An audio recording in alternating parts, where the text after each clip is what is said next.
అది చూసిన వెంటనే ఏమంటున్నాడు తెలుసా? 14వ వచనంలో, ఎంతవరకు నీవు మత్తురాలవై ఉందువు. ఇది కోపాన్ని రేపే మాటనా కాదా? పాస్టర్ ఇప్పుడు కోపం రేపుతున్నాడు. ఆమెమో తీర్మానం తీసుకొని మంచిగా వచ్చి కూర్చొని దేవుని సన్నిధిలో ప్రార్థన చేస్తూ ఉంటే ఈయనేమంటాడు? ఎంతవరకు నువ్వు మత్తురాలై ఉంటావు? ఎల్కానా, ఎక్కడున్నావు నువ్వు? తొందరగా రా, ఈ పాస్టర్ ఎక్కువ మాట్లాడుతున్నాడు, ఈయన కథ చెప్దురా అని అనలే. నన్ను తాగుబోతోనే చేసి మాట్లాడుతున్నాడినా. ఎట్లా కనబడుతున్నాను ఆ పాస్టర్కి? నేను ఏమనుకుంటున్నాడా పాస్టర్ నా గురించి అని కుక్క పిల్లలాగా అరుస్తలేదు. ఈ రోజుల్లో అది ఉందా? ఏదా పాస్టర్ ఎప్పుడు మా గురించి చెప్తా ఉంటాడట బో కదా. ఎంత మాట అంటున్నాడండి నా. ఎంతవరకు నీవు? ఆ కోపంలోనే ఎంత చక్కటి జవాబు ఇచ్చిందామె. ఏమంటుందామె? హన్నా, అది కాదు నా ఏలినవాడా, నేను మనోదుఃఖము గలదాననై ఉన్నాను. నేను ద్రాక్షారసమునైనను మద్యమునైనను పానము చేయలేదు గాని నా ఆత్మను యెహోవా సన్నిధిని కుమ్మరించుకొనుచున్నాను. Praise the lord. నా ఆత్మను యెహోవా సన్నిధిలో కుమ్మరిస్తున్నాను. కోపంలో కూడా ఏం చక్కటి కార్యం చేస్తున్నామే. తన ఆత్మతో దేవుణ్ణి ప్రార్థన చేస్తూ ఉంది. ఆత్మతో సత్యముతో దేవుని ఆరాధించాలని దేవుని వాక్యం చెప్తా ఉంది. ఈరోజు మన ప్రార్థనకు జవాబులు రాకపోవడానికి కారణం ఏంటంటే పెదవుల ప్రార్థనే ఉంటుంది మనది. ఆత్మ దూరంగా ఉంటుంది దేవునికి. ఆమేన్. ఈమె ఆత్మను కుమ్మరిస్తుంది. ఆ యొక్క కోపములో ఉన్న కుమ్మరింపుతో కూడిన ప్రార్థన ఆమె చేయడం ప్రారంభించింది. హల్లెలూయా. అప్పుడు ఏం జరిగిందట? అంతటా ఏలి, నీవు క్షేమముగా వెళ్ళుము, నీవు క్షేమముగా వెళ్ళుము, ఇశ్రాయేలు దేవునితో నీవు చేసుకొనిన మనవిని ఆయన దయచేయునుగాక. ఏ పాస్టర్ మీద అయితే కోపంతో కదిలిపోవాలో ఆ పాస్టర్ నోట ఆమె సమాధానంతో కూడిన, కోపంలో కూడా సమాధానంతో కూడిన జవాబు చెప్పినందుకు దైవ సేవకుడు ఆమెను దేవుని మాట చేత దీవిస్తున్నాడు. ఏమని? నీవు సమాధానము గలదానివై వెళ్ళిపో. దేవునికి స్తోత్రం. ఎందుకు? ఆయన నీ యొక్క మనవిని ఆలకించి ఉన్నారు. దేవుని నామానికి మహిమ కలుగునుగాక.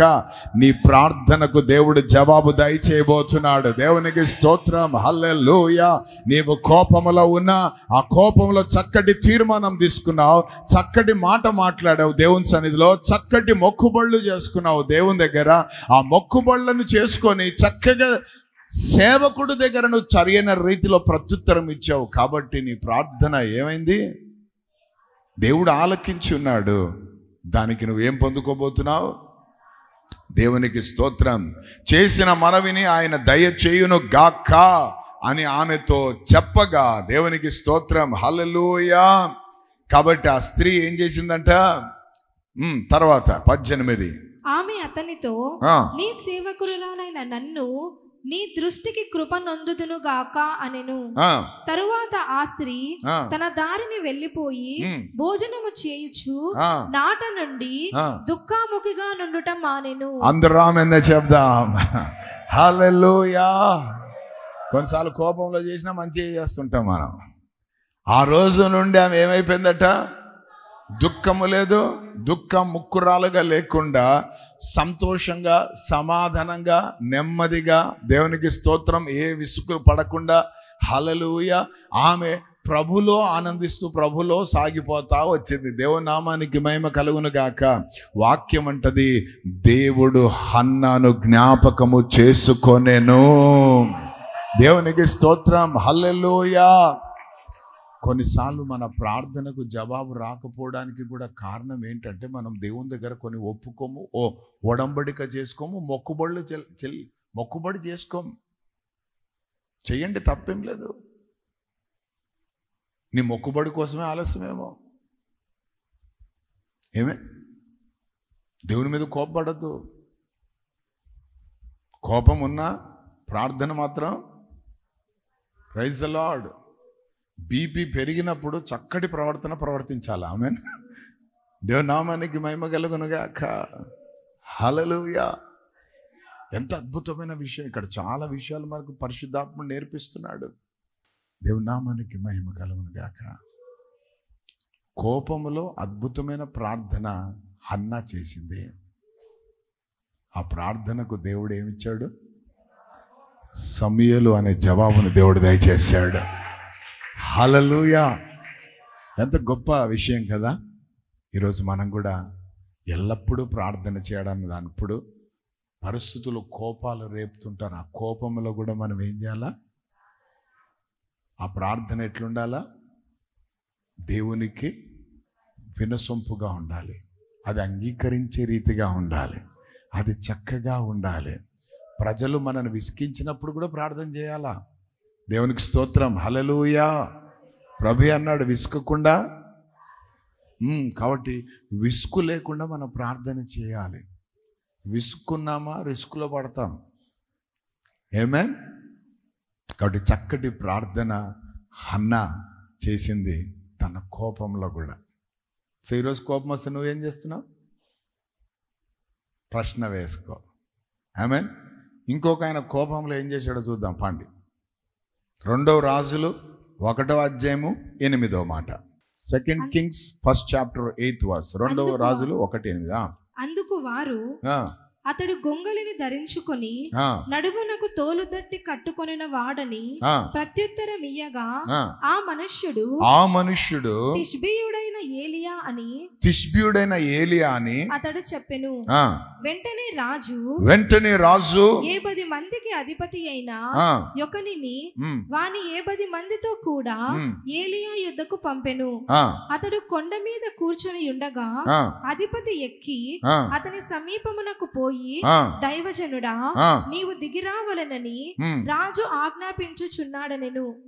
అందుకు ఏలియా, నేను దైవజనుడనైతే అగ్ని ఆకాశము నుండి దిగివచ్చి నిన్ను నీ 70 మందిని దహించును గాక అని 70 మందికి అధిపతి అయిన వానితో చెప్పగా అగ్ని ఆకాశము నుండి దిగి వాని 70 మందిని దహించెను.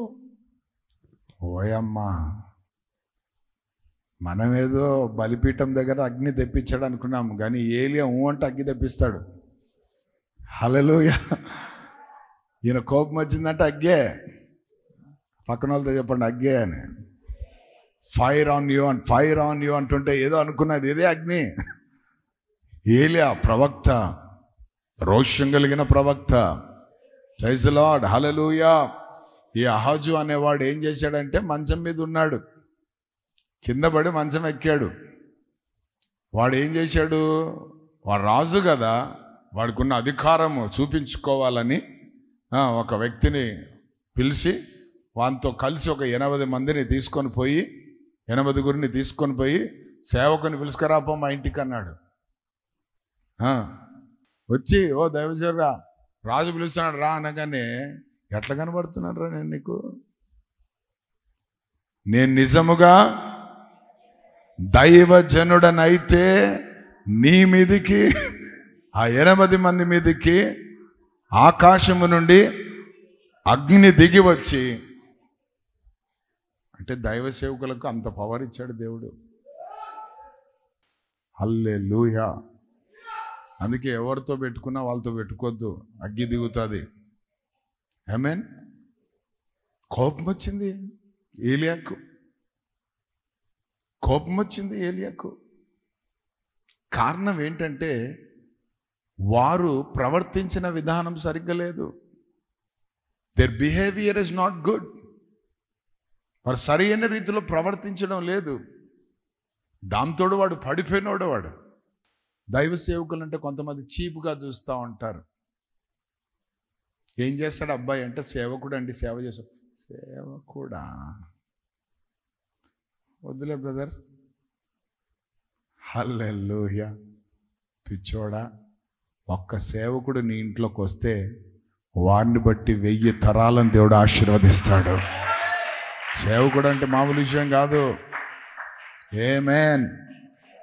లేవీయులు అంటే ఒక అద్భుతమైన గోత్రం, అది వారికి స్వాస్థ్యము దేవుడే. హల్లెలూయా. ఎవరి గురించి మాట్లాడద్దు మనం, ఎవరి గురించి, ముఖ్యంగా దైవ సేవకుల గురించి అస్సలే. ఆ దైవ సేవకుడు నిలబడ్డా పడిపోయాడా నీకు అనవసరం. ఈరోజు ఎన్నో వార్తలు వింటుంటాం, ఎంతో మంది ఎన్నో రకాలుగా ఇప్పుడు ఏమంటారు, పనికిమాలిన వాళ్ళు ఉంటారు కొంతమంది, వాళ్ళకి ఏ పని ఉండదు. ఆ ఏ పనిలోనే వాళ్ళు ఏం చేస్తారంటే ఈ సేవకుల కోసం మాట్లాడుతూ ఉంటారు. వాళ్ళకి దొరికేదే ఏంటి, సేవకులు. ఆయన ఇట్లా, ఈయన ఇట్లా, ఆయన అట్లా, ఈయన ఇట్లా, ఆమె ఎట్లా, ఈమె ఇట్లా, ఆయన చూడు కొంగు కూడా వేసుకోలేదు నెత్తి మీద, చూడు చెప్పులు వేసుకొని నిలబడ్డాడు, చూడు బూటు చూడు. నీకేమొచ్చిందే వాళ్ళతో? వాళ్ళకి ఆ ఘనత దేవుడిచ్చాడు. దేవునికి స్తోత్రం, హల్లెలూయా. అది చూడలేకపోతే చక్కగా వెళ్ళిపో, లేకపోతే కన్ను మూసుకొని కూర్చో, అంతే తప్ప నోరు మాత్రం.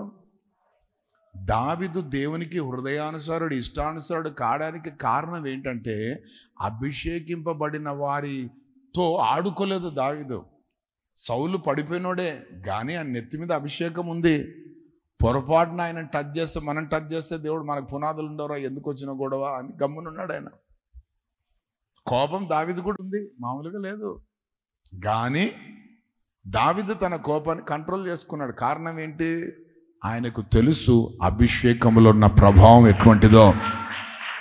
ఒక అభిషక్తుని పిలవడం ఈ రీతిగానా, ఒక అభిషక్తుని ఇంటికి ఆహ్వానించడం ఈ రీతిగానా, ఒక అభిషక్తుని దగ్గరకు వచ్చి ప్రవర్తించడం ఈ రీతిగానా? మాకు తెలుసులే, ఓ అమ్మ ఇప్పుడు కాదు, ఎన్ని సంవత్సరాల నుంచి చూస్తున్నాం ఆయనను. నువ్వు ఎన్ని సంవత్సరాల నుంచి ఆయన చూస్తున్నా, ఆయన దగ్గరికి వచ్చినప్పుడు ఆయన మీదున్న అభిషేకానికి నువ్వు మర్యాద ఇవ్వడం ప్రారంభించాలి, దానికి నువ్వు లోబడ్డం ప్రారంభించాలా. హల్లెలూయా. కోపంలోనే ప్రార్థన, మరి దేవుడు జవాబు ఇచ్చాడా లేదా? చెప్పరే గట్టిగా. ఎందుకు? ప్రభు అంటాడు, నిన్ను ముట్టినోడు నీకు అవమానం కలిగితే ఎవరు కలిగినట్టు? ప్రజలు మొట్టమొదటిగా నిన్ను కాదు ఆయనను తృణీకరిస్తారు. ఆయన తృణీకరించినప్పుడు మనం తృణీకరింపబడతాం. హల్లెలూయా. కాబట్టి ఇక్కడ మనం చూస్తే ఏం జరిగింది? ఆ రీతిగా 3 బ్యాచ్లు వచ్చినాయి ఆయన దగ్గరికి. ఫస్ట్ వాళ్ళు వచ్చారు, కాలిపోయారు అని చెప్పండి. రెండో వారాలు వచ్చారు, కారిపోయారు అని చెప్పండి. దాని తర్వాత చూడండి, 3వ వాడు వచ్చాడు, 13వ వచనం. ఆ 3వ వాడు వచ్చి ఏలియా ఎదుట మోకాళ్ళుని, అది విషయం, ఏలియా ఎదుట మోకాళ్ళుని దైవజనుడా దయచేసి నా ప్రాణమును నీ దాసులైన ఈ 80 మంది ప్రాణములను నీ దృష్టికి ప్రియమైనవిగా ఉండనిమ్ము. చిత్తగించుము. ఆకాశము నుండి అగ్ని దిగి వెనుకటి 5 శతాధిపతులను ఇద్దరిని వాని 70 మందితో కూడా దహించెను. అయితే నా ప్రాణము నీ దృష్టికి ప్రియమైనదిగా ఉండనిమ్మని మనవి చేయగా యెహోవా దూత వానికి భయపడక వానితో కూడా దిగిపొమ్మని ఏలియాకు సెలవిచ్చెను. గనుక అతడు లేచి వానితో కూడా రాజునొద్దకు వచ్చెను. అందరూ ఆమేన్ చెప్దాం. హల్లెలూయా, హల్లెలూయా. అది ట్రీట్మెంట్ అన్నమాట. ఆమేన్. 2 అనుభవాలు చూసినాక 3వ వాడికి మర్యాద నేర్చుకున్నాడు. ఒరే, మనం దైవ సేవకులను ఎట్లా పడితే అట్లా మాట్లాడడం కాదు, వాళ్ళ దగ్గర ఎట్లా అంటే అట్లా నీలుక్కోవడం కాదు, ప్రవర్తించడం కాదు, వాళ్ళ దగ్గర సరైన క్రమంలోనే ఉంటేనేరా బాబు కదా. దేవునికి స్తోత్రం. ఆ యొక్క రెస్పెక్ట్, ఆ యొక్క విధానం, ఆ మాట్లాడే విధానం దేవునికి స్తోత్రం చాలా చక్కగా ఉంది. ఏమైనా దేవునికి స్తోత్రం. వాళ్ళలాగా నన్ను చెయ్యొద్దయ్యా, నా ప్రాణము నీకు ప్రియమైనదిగా ఎంచుకో అయ్యా, దయచేయ ప్లీజ్ అయ్యా అని ఏం చేశారు? మీకు ఒక మాట చెప్తున్నాను, దైవ సేవకులు అంటే ఆసమస్య కాదు. దేవుడన్నా దైవ సేవకులన్నా ఇద్దరు ఆసమస్య కాదు. యేసు ప్రభు కూడా ఈ లోకంలో ఉన్నప్పుడు బతిమలాడారంటే యేసు ప్రభును, రాయా మా ఇంటికని. నీకుందా? ఎప్పుడైనా బతిమలాడినావా?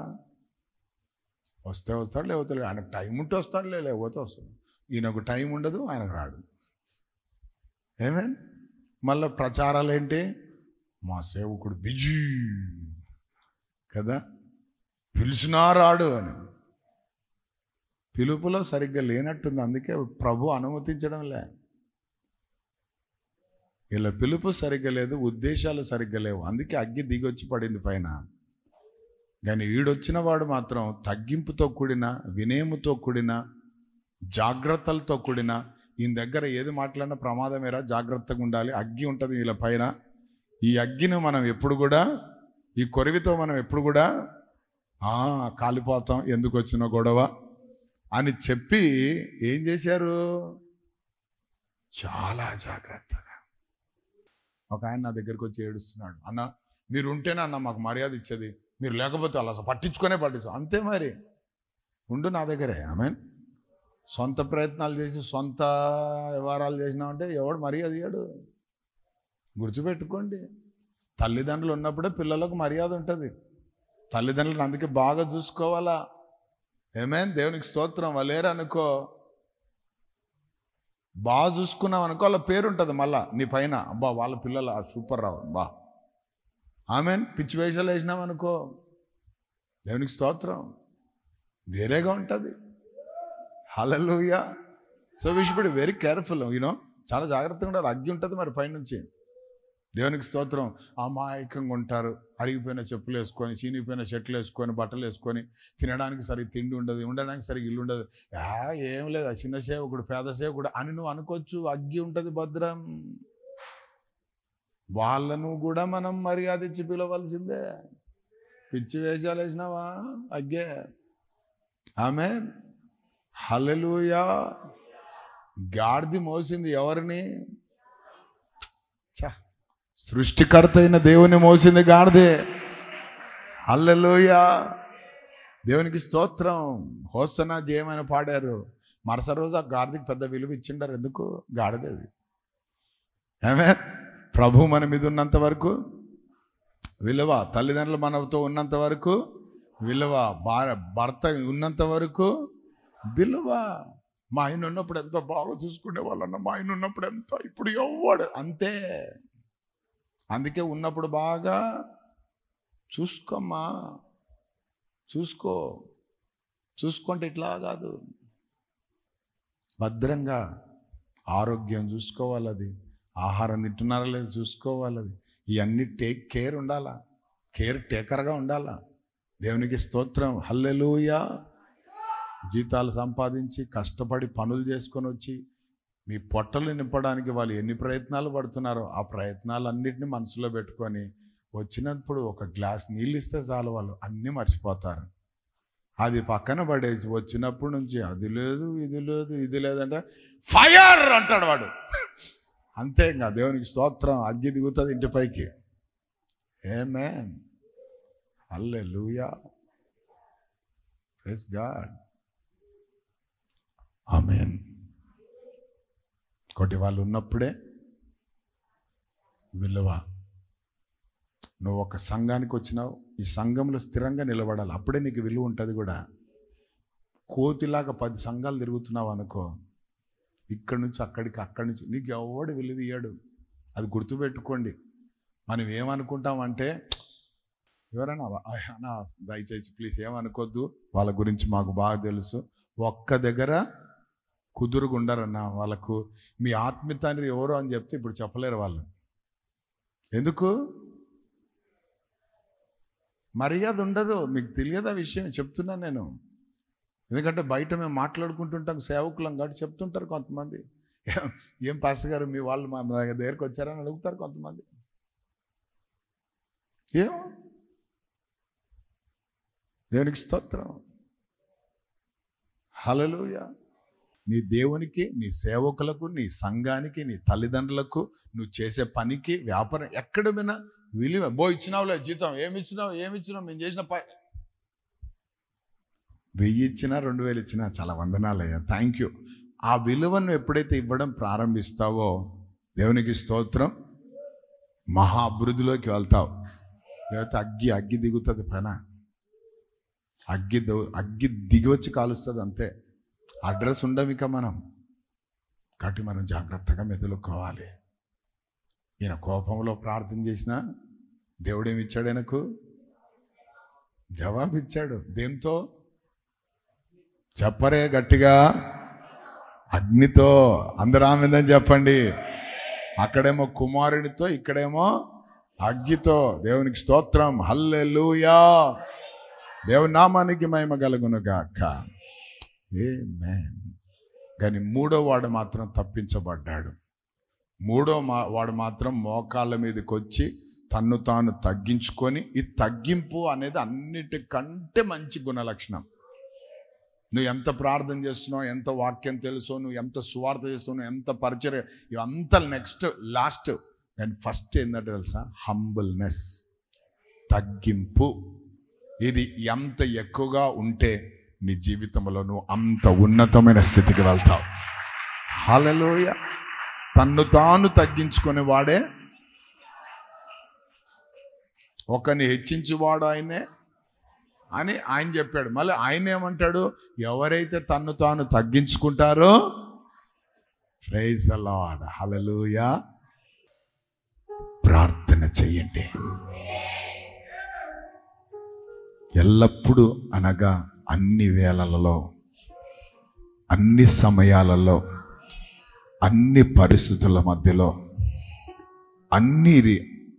నీ జీవితంలో వస్తున్న పరిస్థితుల మధ్యలో నువ్వు మెలకువగలిగి ప్రార్థన చేయాలి. అదేమో నాకు తెలియకుండా మాట్లాడాను, అదేమో అనుకోకుండా జరిగింది, ఇటువంటి మాటలు రావద్దు మనకు. అటువంటి ప్రవర్తన మనకు ఉండొద్దు. మనము ఖచ్చితంగా ఒకవేళ కోపం వచ్చినా ఆ కోపములో కూడా దేవుని యొద్ద నుండి జవాబు పొందుకునే ప్రార్థన చేయాలి. హన్న చిత్తురాలు ఈ కోపములోనే తన హృదయములో దుఃఖముక్కురాలైంది. ఒక మంచి మొక్కుబడి చేసింది. దేవుని దాసుని నోట శుభవచనం వినింది. అది విన్న మరుక్షణమే దుఃఖముక్కురాలై మానుకుంది. ఒక అద్భుతమైన సమూయేలుని అందించింది. ఎంత అద్భుతమైన విషయం. ఏలియా కూడా కోపములోనే దేవుని సేవకులన్నా, దేవుడన్నా, దేవుని సేవకులన్నా వీరికి గౌరవం మర్యాద లేదు, ఇష్టం వచ్చినట్లు ప్రవర్తిస్తున్నారని చెప్పి ఆ కోపముతోనే ఒక మాట మాట్లాడిన మరుక్షణమున దేవుడు అగ్నిని కురిపించాడు. కాబట్టి దేవుని బిడ్డ, నీ యొక్క కోపంలో సమాధానము కనబడాలి. నీ కోపముతో కూడిన ప్రార్థనలో నీవు దేవుని గణపరిచే రీతిగా ఉండాలి. కాబట్టి ఈరోజు అనవసరమైన కోపాలు వద్దు. Thank you lord. మన దేవుడు ఎవరో తెలుసా? హబక్కుక్ 3:2 చెప్తాడు, మన దేవుడు కోపించుచునే వాత్సల్యతను చూపించే దేవుడు. సో కోపంలోనే వాత్సల్యత ఉంది, ప్రేమ ఉంది. నువ్వు కోపపడినా నీ నోట శాపం రావద్దు.